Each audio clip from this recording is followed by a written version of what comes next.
À la une de ce 19h, tournée du mouvement du peuple pour le progrès, c'est le tour de la province des Banwa de recevoir la délégation du bureau national du parti à Solenzo ce mardi. Maurice Bonané et ses camarades ont fait le point des structures du parti avant de prendre connaissance des doléances des militants. Dans ce journal également, ouverture de la session 2019 des soutenances à l'Académie de police. Ils sont 31 élèves commissaires de police à affronter la dernière épreuve de leur cycle de formation. Et face aux différents jurys, ils se sont exprimés autour des thèmes comme le tourisme, les débits de boissons, les conflits communautaires, pour ne citer que ceux-là. Voilà pour le sommaire de cette édition. Madame, Monsieur, bonsoir. Au cours d'une assemblée générale du MPP, le mouvement du peuple pour le progrès tenu ce samedi à Solenzo dans les Bawa, les leaders du parti ont dressé un bilan satisfaisant de la mise en œuvre des structures. Cependant, les militants n'ont pas manqué de dire leurs doléances aux représentants du bureau national conduit par Maurice Bonané. Le point de la rencontre avec Serge Sonda et Karim Ouedraogo.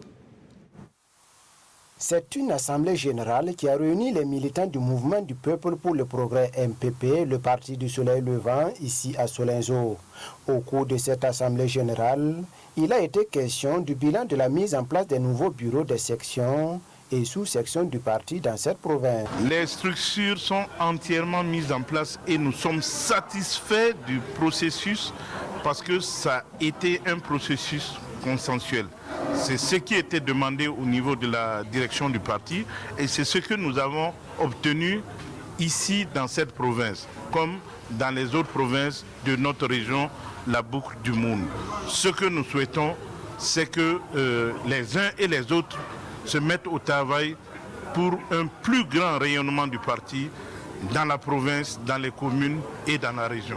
Ça marque un nouveau départ pour nous après tant de difficultés que nous avons eues pour mettre en place les structures.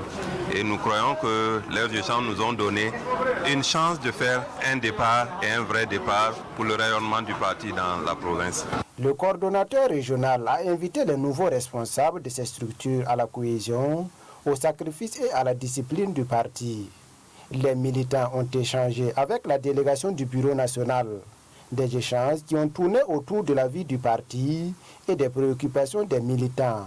Je crois que sur le plan des réalisations, on peut se féliciter ici que dans toutes les communes de la province des Banwa, des avancées significatives dans les domaines sociaux, économiques et culturels ont été faits.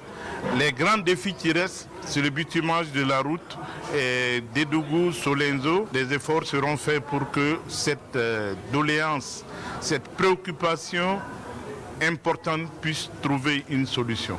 À cette occasion, la délégation est allée rendre une visite de courtoisie aux responsables coutumiers et religieux de Solenzo.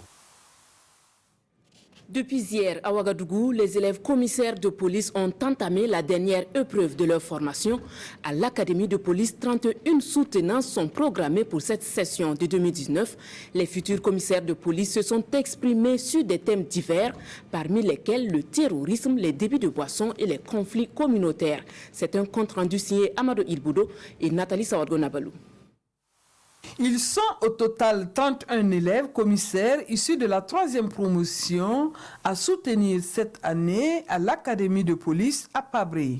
Ces élèves commissaires ont mené leurs recherches sur des thèmes divers, mais tous en lien avec les enjeux sécuritaires du moment. Au cours donc, de leur scolarité donc, à l'Académie de police, donc, durant donc, les 2 années, on a appris beaucoup de choses. Donc, il y a au moins 7 modules donc, qui sont donc, en œuvre donc, dans la formation. Et la sécurité publique, l'ordre public, l'enseignement, le module sur le terrorisme, mais également des modules beaucoup plus axés donc, sur l'aspect militaire donc, de la formation. Le secrétaire général du ministère de la Sécurité a félicité les lauréats pour les efforts consentis dans l'élaboration de leur mémoire de fin de cycle. Elle les exhorte d'en faire bon usage pour la réussite des missions qui leur seront confiées à l'issue de leur admission finale. Ils vont sortir commissaire de police et vous savez que le commissaire de police est le stade le plus important en ce qui concerne la police nationale. C'est le personnel, le cadre de la police nationale. Et la soutenance, c'est une manière de confirmer leur savoir, tout ce qu'ils ont reçu à l'école. Aujourd'hui, ils seront face au jury pour convaincre le jury de toutes les idées qu'ils ont. C'est vrai que les commissaires de police vont apporter leur contribution, mais à eux seuls, ça ne suffit pas. Il y a l'approche participative communautaire à la lutte contre le terrorisme. Les soutenances prennent fin le vendredi 14 juin prochain. Elles viennent sanctionner 2 ans de formation pour ces élèves commissaires. Eux ont déjà leur parchemin en poche. Reste à intégrer le monde de l'emploi. Spécialisés dans la coupe-couture et l'art culinaire, ils sont issus du centre de formation professionnelle Sainte-Thérèse de Tinkodogo, un centre qui totalise cette année 50 ans d'existence. La sortie des récipiendaires coïncide avec ce jubilé d'or. Une messe d'action est célébrée à l'occasion. Joël Tendambiga, Aimé Douamba et Chantal Ouedraogo.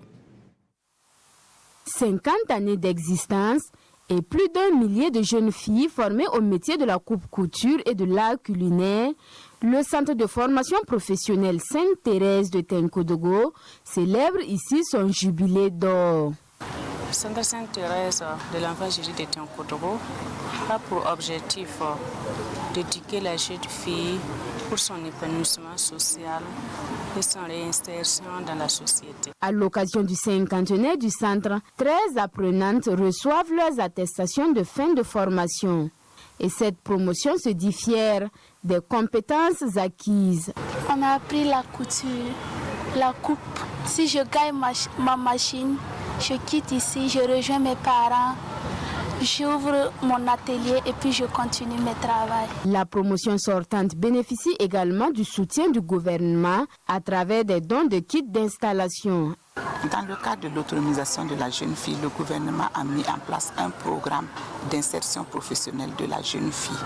Et donc, cet accompagnement va consister à accompagner les jeunes filles à s'installer, à leur prodiguer des conseils et à les suivre dans leur évolution afin qu'elles puissent réussir leur installation, leur insertion professionnelle. Les encadreurs et la marraine ont invité les lauréates à être des modèles au sein de la société.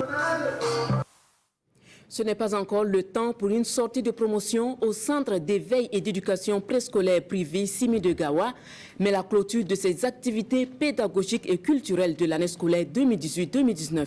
Une année scolaire bien réussie pour les tout-petits qui sont arrivés à émerveiller leurs parents. Le point de la cérémonie avec Issa Kazabré et Amidou Kipsi Nana. Ils rendent hommage à leurs parents venus les assister. C'est la clôture de l'année scolaire 2018-2019, ici au centre d'éveil et d'éducation préscolaire privé Simi de Gawa. À travers ballets et défilés, ces enfants âgés de 3 à 5 ans tiennent à montrer ce qu'ils ont appris durant l'année.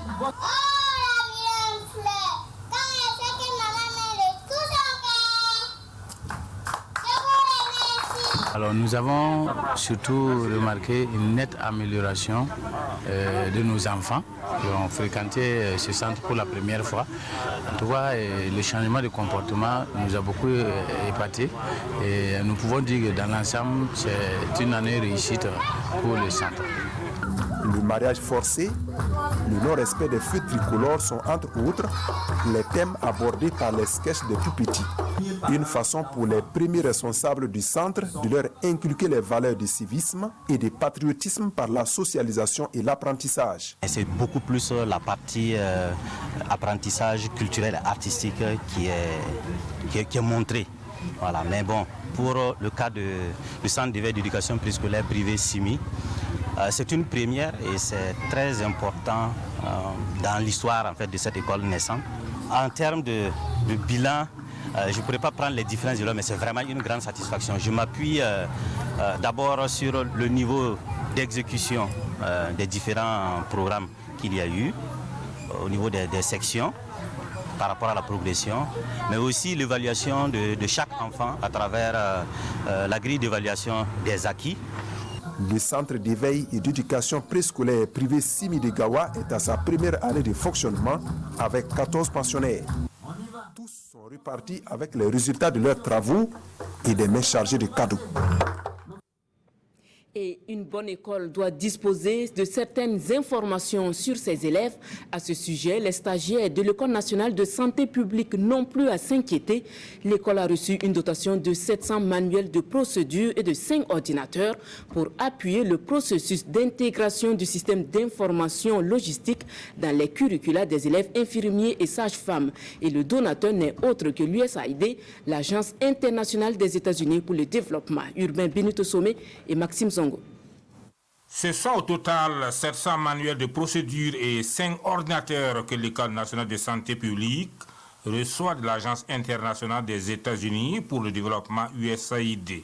Du matériel pédagogique qui va servir à appuyer le processus d'introduction du système d'information de gestion logistique intégré dans les curricula de formation du personnel de santé. Nous pensons que si les travailleurs de santé sont bien formés sur le cycle intégré, ils peuvent sortir sur le terrain et avoir des résultats très importants pour le pays. On veut mettre de plus en plus d'importance sur le pre-service training pour pouvoir permettre les étudiants de sortir vraiment bien formés avant de commencer leur service. L'INSP tend vers le système du LMD et tend vers l'harmonisation de son curricula avec l'OAS, l'Organisation Ouest Africaine de Santé. Ils ont un programme bien précis, mais à côté de cela, il y a des écoles qui peuvent introduire d'autres curricula, d'autres modules de formation au regard de l'évolution de la situation dans leur pays. Et l'USAID nous a amené ces curricula. Nous avons déjà formé 50 enseignants.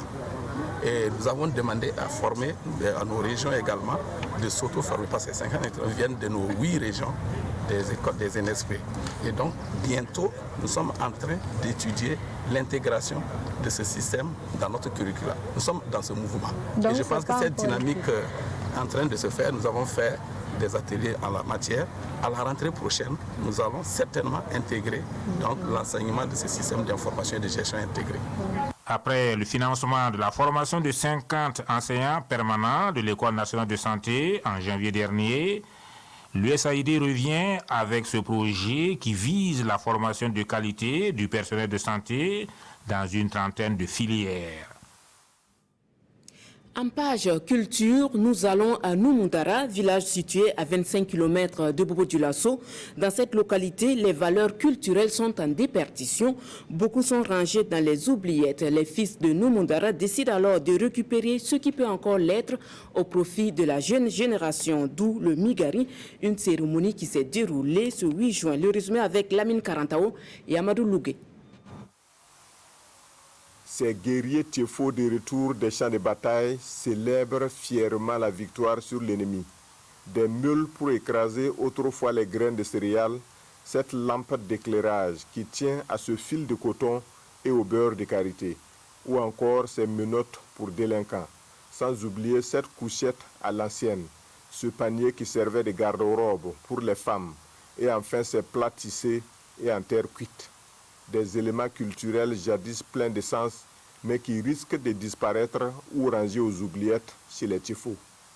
Vraiment, cette cérémonie ce soir a été bénéfique pour moi, parce qu'il y a certaines choses que, bon, je l'avais déjà vues, mais les noms même, je ne voyais plus. Il faut sauver ces valeurs culturelles en les transmettant à la jeune génération. C'est l'objectif du Migari, une cérémonie initiée par des fils et filles de Numundara. Les enfants, tout comme les adultes, tout le monde doit prendre à bras le corps la culture. C'est le socle du développement de la nation. Comme l'a dit un journaliste célèbre qui disait que celui qui perdait connaissance de son histoire, effectivement, aura perdu totalement la vie, aura perdu effectivement la connaissance du monde. Donc c'est pourquoi je viens féliciter effectivement ces braves dames qui ont pensé qu'il faut regarder un peu en arrière pour faire valoir ce que nous avions connu de par le passé, qui soit la culture. La cérémonie de Migari, qui se veut annuelle, est aussi une façon de promouvoir un autre pan de la culture Tiefo, la danse. À Numundara, la relève semble assurée. Les enfants ont déjà bien assimilé la leçon. Voilà qui referme ce journal de 19h. Merci de l'avoir suivi. Le 20h avec Fousseni Kindo, à la suite duquel j'aurai le plaisir de vous lire le compte rendu du Conseil des ministres de ce mercredi. À très bientôt.